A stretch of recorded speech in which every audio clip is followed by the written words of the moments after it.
আলাইকুম। ইংলিশ বুকলেটের আরও একটি ভিডিওতে সবাইকে স্বাগতম। আজকে আমরা বিয়ন্ড শব্দটির গুরুত্বপূর্ণ বিষয়গুলো নিয়ে আলোচনা করব। বিয়ন্ড শব্দটি কয়েকটি অর্থে আমাদের সেন্টেন্সে ব্যবহার হয়। তো এই বিয়ন্ড শব্দটির ইম্পর্টেন্ট ইউজেস নিয়ে আমরা আজকে আলোচনা করব, কারণ বিয়ন্ড শব্দটি একটা সেন্টেন্সে প্রিপোজিশন, অ্যাডভার্ব এবং নাউন হিসাবে ব্যবহার হতে পারে। তো আমরা বিয়ন্ড শব্দটির কয়েকটি ব্যবহার আলোচনা করব। ওকে, so let's start.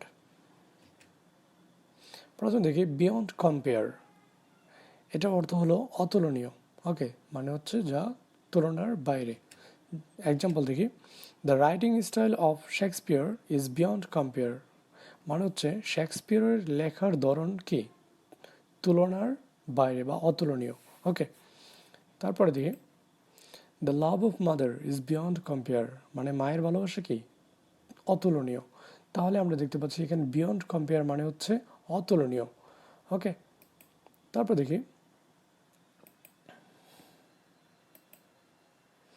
Beyond bearing, মানে কি সহনাতীত বা অসহ্যকর। ওকে, এক্সাম্পল হলো your torture is beyond bearing for me, মানে হচ্ছে তোমার অত্যাচার কি আমার অসহ্য, আমার অসহনীয় বা আমি সহ্য করতে পারি না। ওকে, তাহলে বিয়ন্ড বিয়ারিং মানে হচ্ছে আমাদের অসহ্য বা সহনাতীত।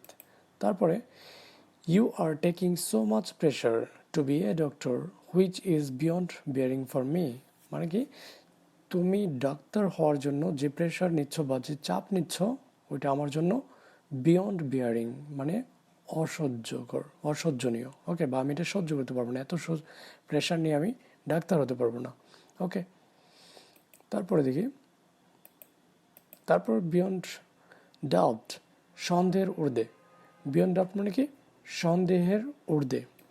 এক্সাম্পল হলো beyond doubt he is an honest man, মানে কি সন্দেহের ঊর্ধ্বে, মানে সে সন্দেহের ঊর্ধ্বে সে একজন সৎ ব্যক্তি। তারপরে the honesty of Mohsin is beyond doubt, মানে কি মহসিনের সততা সন্দেহের ঊর্ধ্বে। ওকে, তারপর দেখি বিয়ন্ড মি, মানে হচ্ছে আমার নাগালের বা ক্ষমতার বা সীমার বাইরে। এটা খুবই গুরুত্বপূর্ণ, বিয়ন্ড মি। যেমন it was beyond me to climb up a tree, মানে গাছে ওঠা কি আমার ক্ষমতার বাইরে। ওকে, তাহলে বিয়ন্ড মি হচ্ছে আমার ক্ষমতার বা নাগালের বা সীমার বাইরে বোঝাতে ব্যবহার হয়। তারপরে to be a doctor is beyond my patience, মানে কি ডাক্তার হওয়া আমার ধৈর্যের ক্ষমতার বাইরে।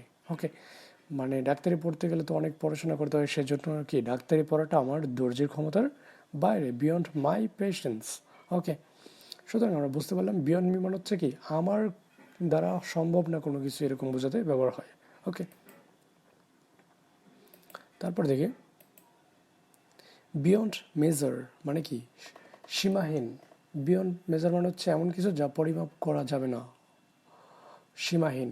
ওকে, যেমন after getting the result his joy was beyond measure, মানে রেজাল্ট পাওয়ার পর তার আনন্দ কি সীমাহীন ছিল।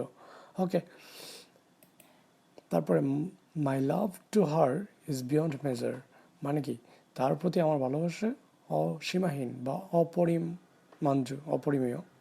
ওকে, তারপরে বিয়ন্ড কোয়েশ্চেন, মানে কি প্রশ্নের ঊর্ধ্বে। এমন একটা বিষয় যেখানে প্রশ্ন করাই ঠিক না, এরকম কোনো কিছু বোঝাতে বিয়ন্ড কোয়েশ্চেন শব্দটি ব্যবহার হয়। যেমন Sheikh Mujib was a great leader that is beyond questions, মানে কি শেখ মুজিবুর ছিল একজন মহান নেতা যেটা কি প্রশ্নের ঊর্ধ্বে, এ বিষয়ে কোনো সন্দেহ নেই, কোনো প্রশ্ন করা যাবে না। তারপরে the love of mother is beyond question, মানে কি মায়ের ভালোবাসা হচ্ছে কি প্রশ্নের ঊর্ধ্বে, এখানে কোনো প্রশ্ন করার কোনো মানেই হয় না। তাহলে আমরা বুঝতে পারলাম বিয়ন্ড কোয়েশ্চেন মানে হচ্ছে কি আমাদের প্রশ্নের ঊর্ধ্বে। তাহলে আশা করি প্রিপোজিশন এই বিয়ন্ড শব্দটির গুরুত্বপূর্ণ কিছু ইডিয়ম ফ্রেজ যেগুলো আমরা পড়লাম এগুলো খুবই গুরুত্বপূর্ণ। এই শব্দগুলো যদি আমরা ব্যবহার করতে পারি তাহলে আমাদের যে কোনো কম্পিটিটিভ এক্সামে আমাদের খুবই কাজে দেবে। ওকে, তো এইগুলো ব্যবহার করার জন্য আমাদের বেশি বেশি এক্সাম্পল তৈরি করতে হবে এবং প্র্যাকটিস করতে হবে আমাদের দৈনন্দিন জীবনে, কারণ এই ইডিয়ম ফ্রেজগুলো আমাদের দৈনন্দিন জীবনে কথাবার্তা বলার ক্ষেত্রে খুবই কাজে দেয়। ওকে, So thank you for watching. Stay connected with us, like, comment and share our videos, and please subscribe our channel if you are benefited. So thank you.